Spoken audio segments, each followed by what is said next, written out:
साधना करना चाहते हैं, किसकी साधना करना जरूरी है। हाथ में रखे कपाल तो कपालिक, हाथ में रखे मसान तो अघोरी। या हम एक भक्ति करें, पूजा करें तो भगत, और कैसा भी भूत प्रेत हो उसको अपने बस में करके अपने काम को सिद्ध करे तो तांत्रिक। इस तरह से सभी का अलग अलग रूप है, अलग अलग नाम से लोग जानते हैं। संसार में इस तंत्र को चलाने वाले व्यक्ति को आप हमें किस नाम से पुकारेंगे, यह आप पर निर्भर करता है।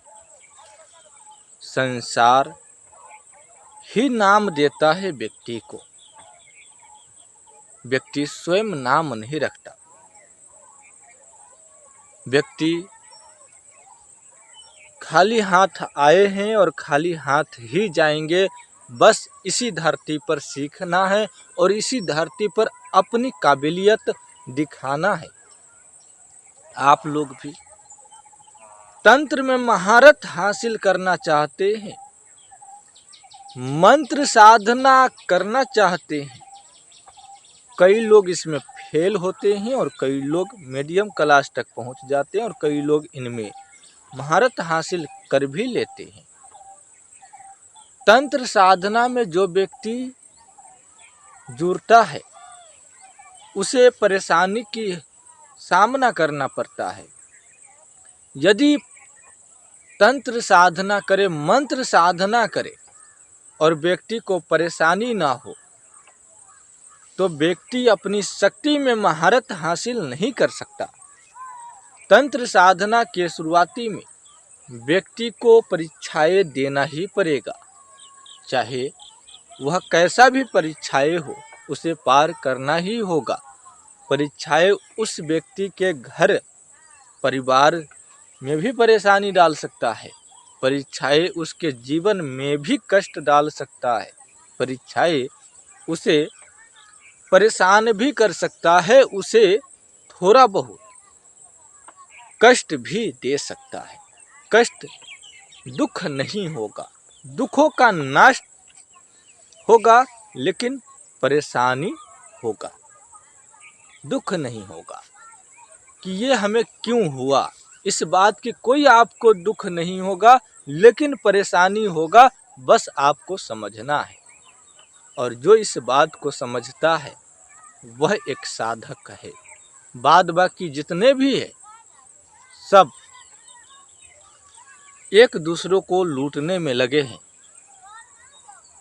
गुरु शिष्य का जो रिश्ता होता है वह अपनापन में एकता का प्रतीक होता है। गुरु के लिए चेला कुछ भी कर सकता है, अपने प्राण तक भी दे सकता है, और ऐसे ही शिष्य को गुरु अपनी सारा ज्ञान उस चेले पर निछावर कर देता है। अपने जीवन में जितना भी प्रयास करके, चाहे किसी भी प्रकार की कष्ट करके जो भी ज्ञान अर्जित किए होते हैं वह गुरु ऐसे ही चेला पर अपनी ज्ञान वर्षा करते हैं। जो गुरु का हुआ गुरु भी उसका हुआ। गुरु चेले का रिश्ता कोई व्यवसाय नहीं है, कोई ऑनलाइन का कोई प्रोग्राम नहीं है कि जब चाहे तब ज्ञान पालो, ऐसा कुछ भी नहीं होने वाला। जब आपको परेशानी होगा और आप परेशानी का हल ढूंढोगे तो आपको धीरे धीरे अनुभव और आभास भी होगा कि हम किस तरह से साधना में आगे बढ़ रहे हैं। परीक्षाएं नहीं तो आप समस्या की समाधान भी नहीं कर सकते। आपके जीवन में परीक्षाएं नहीं होगा तो आप दूसरों की समस्याएं का कैसे हल करोगे। सबसे पहले आप अपने जीवन का तो हल कर लो। बहुत लोग ऐसे हैं जो भगत है, ओझा है, उसके घर में खुद परेशानियां चलता है और दवा बीरो खाते हैं। उसकी घर की छोड़ो, क्योंकि भाई का तो होता नहीं है, चलो उसकी अपनी फैमिली का बात करते हैं।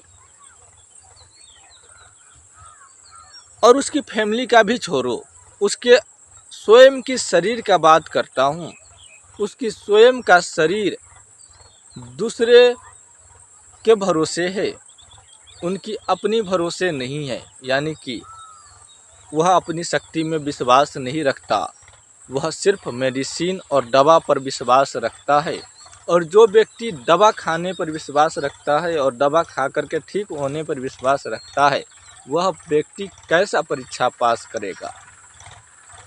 इसलिए उस व्यक्ति को चाहिए कि वह अपनी समस्या का हल खुद ढूंढे। यदि वह अपनी समस्या का हल खुद ढूंढ लेता है, उसी को एक अच्छे और सच्चे साधक कहते हैं, क्योंकि वह अपनी परेशानी का हल साधना करके ढूंढ लिया है कि उसे क्या खाना है या क्या करना है कि उसका रोग दूर हो जाए। बाद बाकी जितने भी साधक है वह साधक नहीं, सिर्फ पाठक है। और आप लोग साधना करते हैं और आप लोग परीक्षाएं नहीं देना चाहते, तो आप दूसरे का भला कैसे करोगे। साधना परीक्षा मांगता है और आपको परीक्षा देना होगा, तब साधना होगा आपको। बस आपको आत्मनिर्भर बनना है, आत्मविश्वास रखना है कि हम जो कर रहे हैं वह हमको मिलेगा, एक न एक दिन हमें जरूर मिलेगा।